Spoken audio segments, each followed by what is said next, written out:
teams drubbing to Cleveland. He said, bad loss, but the Browns are going to get clapped next week anyway, so it's all good. Stars, trash talking after you get humiliated. Listen, Le'Veon Bell left. You're still noisy. Antonio Brown left. You're still noisy. Like, some of this is Big Ben. Maybe some of it's the culture created by Mike Tomlin. All the guys that were purportedly the problem have left, and you still have the best TikTok ensemble in the NFL. I don't know.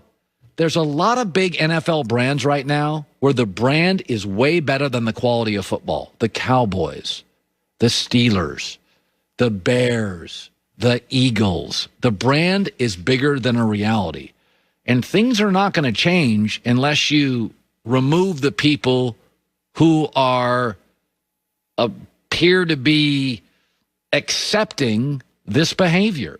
This is now just an underachieving, noisy franchise that lacks maturity, always wants to blame the last guy they kicked out of the town. It's Le'Veon Bell's fault. Not really. They haven't rushed the ball since he left. It's Antonio Brown's fault. It took him a while, but he's in Tampa doing just fine. Cleveland rolled you. Just stop talking. If you won, say what you want. But Cleveland rolled you in your place. A lot of your stars rested. It's not really the time. Cleveland owned it, owned you, deserved it, and I think, frankly, has a shot against Kansas City. All right, Peter King stopping by, too. Andrew Whitworth, John Ritchie, former Eagle. As Joy and I were saying, I thought yesterday during the show, I'm like, okay, Eagles have a job opening, but it is interesting. The Eagles have fired Doug Peterson, won a Super Bowl, Andy Reid got to one, and Chip Kelly winning record. All after one bad year. I'm not sure if it's a great job. I'm not. Maybe it is, maybe it's not. But that is franchises, Jacksonville, the Giants, the Niners. Kyle Shanahan's had, with Jimmy Garoppolo's injuries, bad years. Nobody's talking about Jimmy Garoppolo leaving. That's weird. Time to rethink what rest means. I said, the Philadelphia, I like the Chargers job, but Philadelphia is probably the second best job. And then, it's interesting. And then I hear Jeffrey Lurie talking last night, and he said, well, he didn't really deserve to be fired. And I thought, wait a minute. So Doug Peterson won a Super Bowl, had one bad year, fired. Andy Reid got to a Super Bowl, one bad year, fired. Chip Kelly winning record, fired. And I thought, is it a great job if Tom Coughlin got 3 bad years in a row? Is it a good job, or are the expectations there, frankly, unrealistic, Peter? It's a really good question, Colin. I think there are very high expectations there, but I think there's something else at play here. The Philadelphia Eagles walked out of the locker room after winning that Super Bowl against New England, and in the next 35 months, they're 4 games under 500. The quarterback doesn't want to be there anymore. They fired the coach. Their offensive coordinator is left, long gone for Indianapolis. This is not the same franchise as it was when it won the Super Bowl. And I think anybody who looks at this job, that plus the fact some of the contracts that are going to be draining their salary cap, I disagree with you that it's a great job. I think there's 2 or 3 jobs that are significantly better than this one, including one that everybody seems to be laughing at, and that's the Houston Texans.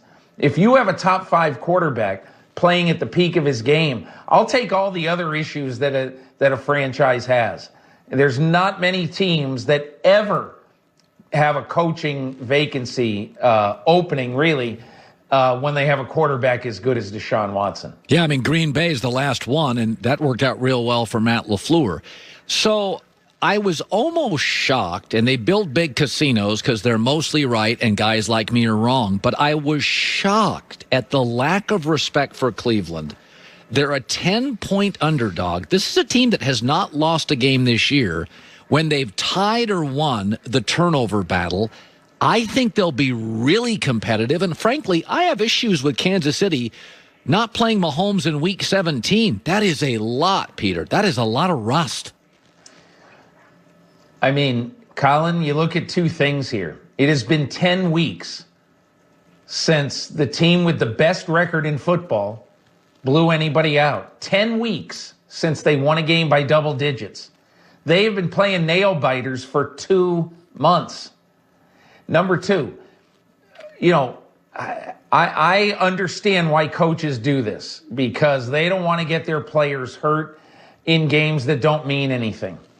But, the road is littered with teams that have played lousy when their players, many of them, have been given 3 weeks off. And the Kansas City Chiefs, ask Tony Dungy how it worked out, with Manning, and I forget what year it was, or ask Mike McCarthy how it worked out with Aaron Rodgers, the year that they were so good. And they took 3 weeks off, and they came back after 20 days off, and they played lousy. If I had been Andy Reid, and again, I don't know the health of his players, so it could be that there is a very good reason why they did this. But I do not like when you're not playing well and you've scored 14 points against the Atlanta Falcons to then have 3 weeks off and then play a team that is a bizarrely hot team right now, and that's the Cleveland Browns. So, it's interesting. I never bought into this narrative that Lamar Jackson couldn't win playing behind. His winning percentage in the NFL is 81%. Bill Parcells is 58, and he's one of the best coaches I've seen. I think the kid gets better every year. I think his red zone play got significantly better this year. I think his first year he looked skinny. Second year he looked thicker. I just think he's just, with kids, I don't ask for massive leaps. I'm looking for small, little improvements year to year, and he's still one of the youngest quarterbacks in the league. A lot of people like Baltimore this weekend against Buffalo. What is kind of your takeaway on what you saw and going forward for Lamar Jackson and his future?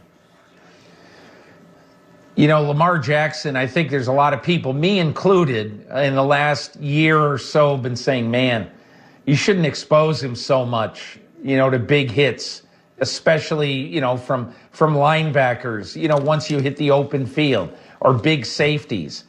But I've come to the conclusion now, Colin, that some players you can morph into more pocket quarterbacks, or guys like Russell Wilson, who are really not